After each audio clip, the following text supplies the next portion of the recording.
अस्सलाम वालेकुम स्टूडेंट्स, ये हमारी वीडियो 3 है टॉट लॉ की। हमने इंपॉर्टेंट पेपर्स जो हैं वो डिस्कस करने शुरू किए हैं। उसके बाद डिटेल वीडियोस आपको मिलेंगे। सबसे पहला क्वेश्चन ये 2019 का एनुअल पेपर है LLB पार्ट 3 का, ठीक है। इसके अंदर आपने देखा what are the various kinds of general defences in टॉट, गिव एग्जांपल्स। यही वाला सवाल हम अपने मीटर में भी डिस्कस करके आए हैं कि जनरल डिफेंसेस क्या होते हैं, आपके लॉफुल एक्सक्यूज़ेस जो कि आपके ऊपर लाइबिलिटी को इम्पोज नहीं करवाते। इसमें डिफरेंट काइंड्स आती हैं। आपका प्रिविलेज आ जाता है, आपकी स्टैट्यूटरी अथॉरिटी आ जाती है, आपका गुड फेथ आ जाता है, आपका मिस्टेक आ जाता है, आपका स्लाइड हार्म आ जाता है। तो आपने सबके एलाबोरेट थोड़ा बहुत करने के बाद 7 एग्जांपल्स लिख देनी है, ठीक है।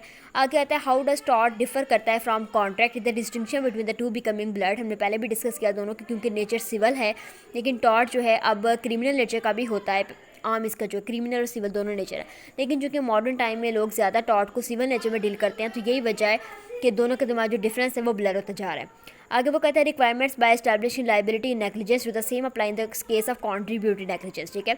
नेग्लिजेंस आपको पता है लीगल ड्यूटी है, उसकी ब्रीचमेंट होगी, एज अ रिजल्ट डैमेज होगा, लेकिन कॉन्ट्रीब्यूटरी नेग्लिजेंस दोनों का 50-50 पार्ट होता है, ठीक है। आगे है ट्रेस पास टू पर्सन क्या है, give a detail account of false imprisonment. ये सारा वही पेपर है जो हमने पहले डिस्कस किया, ठीक है। ट्रेस पास टू पर्सन क्या है, किसी भी पर्सन के यानी कि उसकी डिफेम करना उसको, या फिर अपने उसके साथ असॉल्ट करना, उसके साथ बैटरी करना, उसको फॉल्स इम्प्रिजन करना। फॉल्स इम्प्रिजमेंट क्या है, उसको अनलॉफुल डिटेन कर देना किसी भी प्रोबेबल काज के बगैर, किसी भी लॉफुल अथॉरिटी के बगैर। आगे आता है प्राइवेट न्यूजेंस का लॉ क्या है, कौन सू कर सकता है, किसको सू किया जा सकता है इन एक्शन फॉर न्यूजेंस। प्राइवेट न्यूजेंस क्या है, किसी भी पर्सन के पर्सनल डिस्कम्फर्ट को आप हार्म काज करें, ठीक है। अब प्राइवेट न्यूजेंस के अंदर आप देखते हैं जो अग्रीव पार्टी होती है वही सू करेगी, और किसको सू करेगी, जाहिर बात है जिसने टॉट कमिट किया है। इलेबोरेट करें कॉन्सेप्ट ऑफ वाइकेरियस लाइबिलिटी। आपको पता है रिलेशनशिप में होती है जिसके अंदर मास्टर और सर्वेंट का रिलेशनशिप होता है। फिर डिफरेंट टेस्ट इसके अंदर आते हैं, यानी कि आपका रिलेशनशिप चेक किया जाएगा, क्या रिलेशन प्रिवेल करता है, पेमेंट का क्या प्रोसीजर है, किस हद तक वो बंदा उसके साथ बाउंड है ताकि वो उसके कहने पर कोई काम कर सकेगा, ठीक है। आगे वो कहता है domain of taught law discuss defamation and it's defences. Defamation आपको पता है किसी की रेपुटेशन को हार्म काज करना विदाउट एनी प्रोबेबल काज, जो कि सच भी नहीं और फॉल्स है, और उसकी रेपुटेशन को कम कर रहे हैं in the right thinking members of the society. Defences यहाँ प्रिविलेज है, स्टैट्यूटरी अथॉरिटी थी, गुड फेथ है, कंडक्ट को रिवील करने के लिए एक्सेट्रा। आगे आते given account of the judicial and extra judicial remedies available in torts. Judicial में आपकी डैमेजेस हैं, आपकी रेस्टिट्यूशन ऑफ प्रॉपर्टी है। एक्स्ट्रा जुडिशियल में आपकी सेल्फ हेल्प रेमेडीज आ जाती हैं, यानी कि आपने अबेटमेंट ऑफ न्यूजेंस किया है, आपने किसी भी न्यूज़ को खत्म किया, आपने डिस्ट्रेस डैमेज फीजन किया, यानी कुछ जानवर जो अपनी फसलों को खराब कर रहा है, अपने जानवरों को पकड़ लिया है, उनको कैद कर लिया, एक्सेट्रा।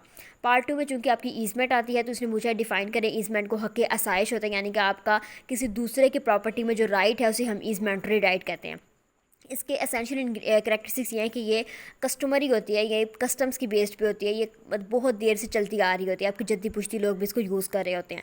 ये जो इसके अंदर दो पार्टीज़ होती हैं, एक को सर्वियंट कहते हैं जो अपनी प्रॉपर्टी में से हिस्सा दे रहा होता है, और एक को हम डोमिनेंट कहते हैं जो कि इंजॉय कर रहा होता है, ठीक है। तो ये इंजॉयमेंट क्रिएट करती है फॉर द डोमिनेंट ओनर, और ये बर्डन होती है फॉर द सर्वियंट ओनर, ठीक है।